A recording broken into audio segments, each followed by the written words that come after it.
Hi friends, welcome to easy cooking and crafting. ఈరోజు నేను dilpasand recipe ఎలా ప్రిపేర్ చేసుకోవాలో చూపిస్తాను. దీన్నే దిల్కుష్ అని కూడా అంటారు. సేమ్ బేకరీ స్టైల్లోనే ఇది ఎలా ప్రిపేర్ చేసుకోవాలో చూద్దాము.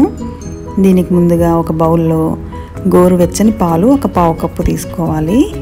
దానిలో 1 టేబుల్ స్పూను చక్కెర వేసుకొని 1 టీ స్పూను ఈస్ట్ వేసుకోవాలి.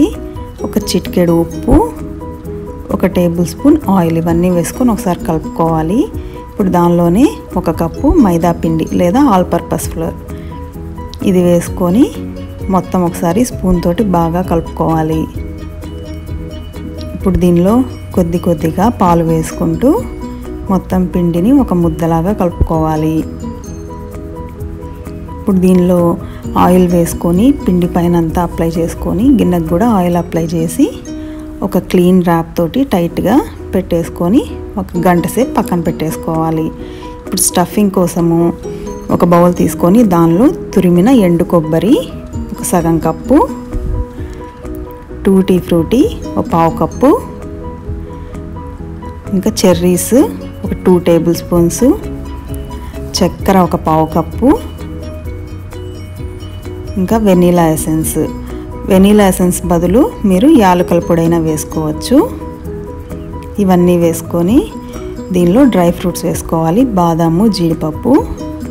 ఇప్పుడు ఇవన్నీ ఒకసారి బాగా కలుపుకోవాలి. ఇప్పుడు దీనిలో కేక్ వేసుకోవాలి. కేక్ని పొడి చేసి వేసుకోవాలి.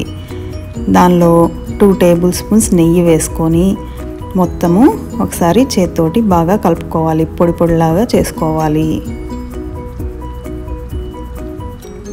ఇప్పుడు గంట తర్వాత పిండి మనకి కాస్త పొంగింది బాగా. ఇప్పుడు దీన్ని రోలింగ్ పిన్ తీసుకొని చపాతీలాగా సాదుకోవాలి. మరీ పల్చగా అంత చపాతీలాగా కాదు, కొద్దిగా మందంగా సాదుకోవాలి.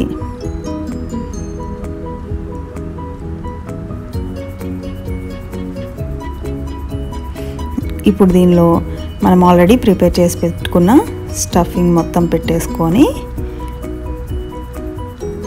మొత్తము పిండితోటి దీన్ని కవర్ చేసేసుకోవాలి. చాలామంది కేక్ వేయకుండా కూడా ఈ స్టఫింగ్ చేసుకుంటారు, కానీ ఈ కేక్ వేసుకోవడం వల్ల టేస్ట్ చాలా బాగుంటుంది. నేను ఇది అవెన్లో పెట్టి చూపిస్తున్నాను. మీకు అవెన్ లేదు అని అంటే ఒక బాండీలో ఉప్పు వేసుకొని, ఉప్పు వేడయ్యాక ఒక ప్లేట్లో బటర్ పూసుకొని ఈ దిల్పసంద్ దానిలో పెట్టుకొని ఆ శాండ్ మీద డైరెక్ట్ పెట్టేసేసుకొని ఒక సైడ్ మంచి కలర్ వచ్చాక ఇంకో సైడ్ టర్న్ చేసుకుంటే సరిపోతుంది.